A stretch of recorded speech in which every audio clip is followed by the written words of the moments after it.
This portion of the John Fredericks Show is brought to you by Hargrave Military Institute. Learn more at hargrave.edu. Hargrave Military Institute. Build his future. Joining us is Delegate Rich Anderson. He's from Woodbridge, Virginia, Nova.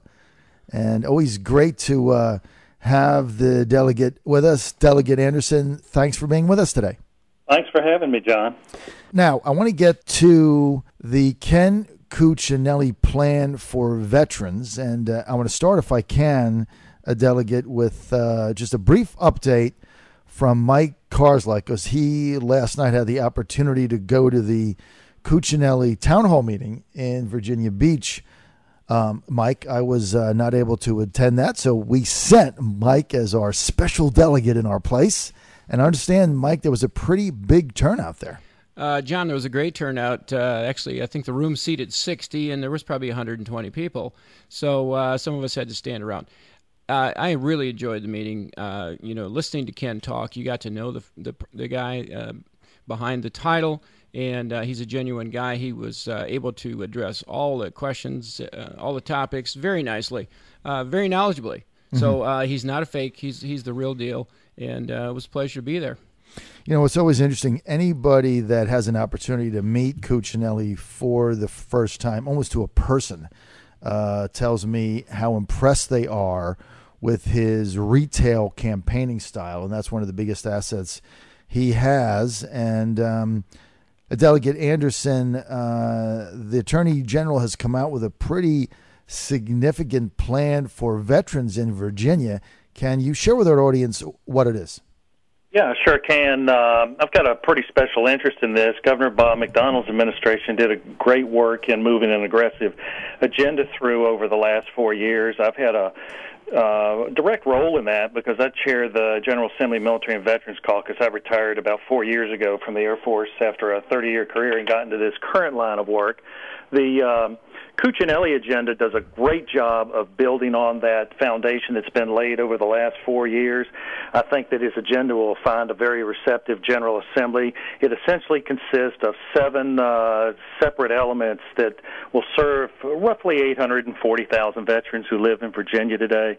The first thing he wants to do is he wants to take the Office of Veteran Affairs, which now reports to the Office of Homeland Security, have it report directly to the governor, so there'll be a direct veterans' voice into the governor's office. Mm-hmm. He's really big on this initiative for veterans' health care.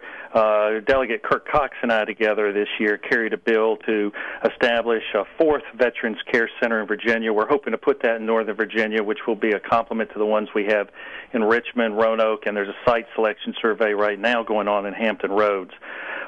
He wants to increase veteran unemployment opportunities, which is very significant. The Department of Labor just released numbers, and embedded in all those unemployment numbers for the month of June, going down through the list, I note that while veterans' unemployment has improved, that's very good.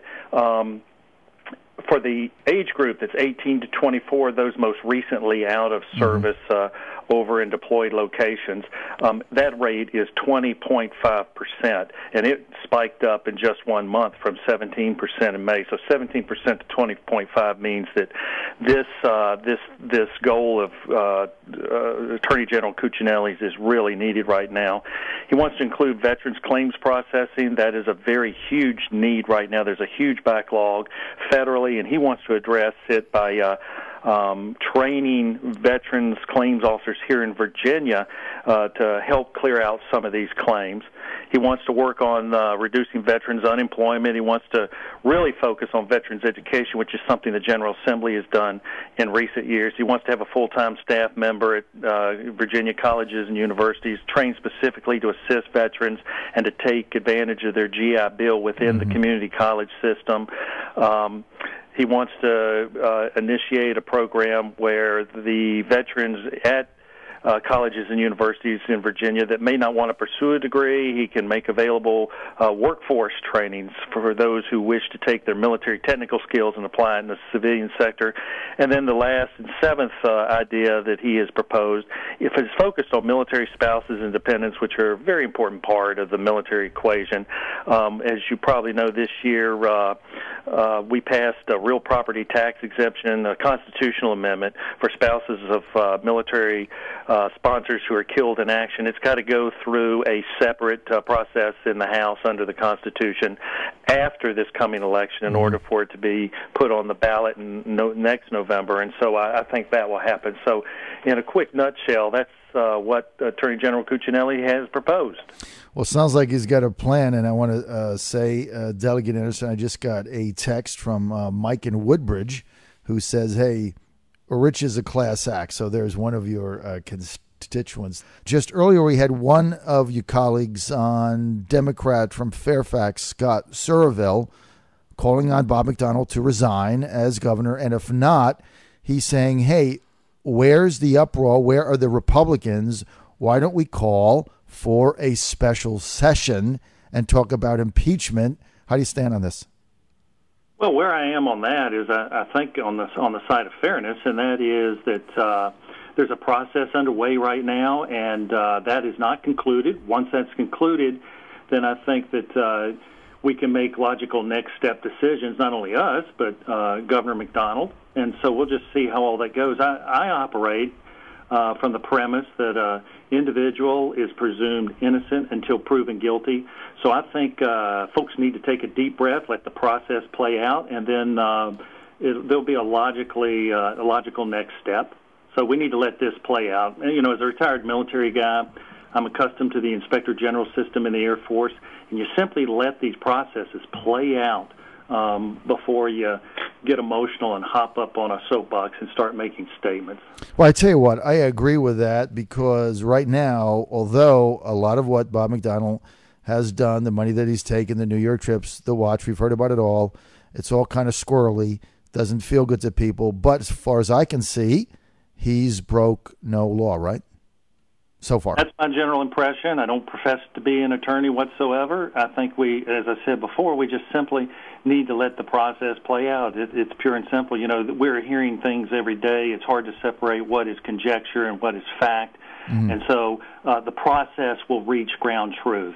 And so until then, I think that the legislative branch needs to just take a deep breath.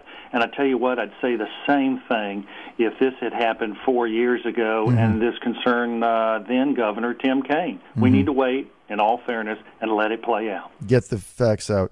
Hey, final question, Delegate. You've been in the military for some time. There's a movement underfoot nationally in the U.S. Senate led by New York Democrat Senator Gillibrand to change the reporting system in the military up the chain of command for military assaults. How do you stand on that? Well, to be quite honest with you, I haven't focused on that quite a bit, so this is a very, very rough answer without the refinement of any real thinking about that. The military is one of the most, in fact, I would dare say, the most adaptable and agile institutions on the face of the planet. And so the United States military can address and resolve this problem now that it has been outlined for them. Certainly it's appropriate for the United States Congress to provide guidance. After all, they do craft and approve the Uniform Code of Military Justice, the UCMJ. But to yank it out of the hands of the chain of command, I think my initial gut feel is that that's probably not the way to go. There's a role for Congress to play, but that role I don't think includes stripping away the authority of senior commanders to address and resolve these problems. It seems to me there's a little bit of political theater and grandstanding going on, no question. I want to get back in the final minute we have, Delegate, to the governor's race. A new PPP poll just came out. Shows for all intents and purposes race is tied. How does the Attorney General win this race? I think that Ken Cuccinelli wins this race by continuing to be Ken Cuccinelli. He lives in my district. He is my constituent. I am hoping in November that I will be his constituent. But I just think what he does is he just takes his message to the far corners of the Commonwealth, as he's doing now. The thing that I found about Ken Cuccinelli when I first met him, when I was first sworn in January of 2010, is that the caricature that some like to paint is entirely out of synchronization with what the man is. And so you put him in front of a crowd, he can win a crowd, and he does it through projection, through sheer personality, and through logic. It just he wins by making his way around the state, and he wins by carrying that message and providing people with the opportunity to see the real Ken Cuccinelli. Mike, were you able to see evidence of that up close and personal last night in Virginia Beach? Yes, I was there last night, and this is a guy who cares. I mean, one of the things that really came through is whatever he was speaking about, he cared about it. There were some things that I didn't know he had opinions on, I believe were very important issues, and he really cares. So, I mean, I was impressed with his personality, his level of compassion for things, and his understanding. I think is the real deal, no question. Again, John, can I jump yes. in real quick on that? Okay. You asked me the question about military sexual assault.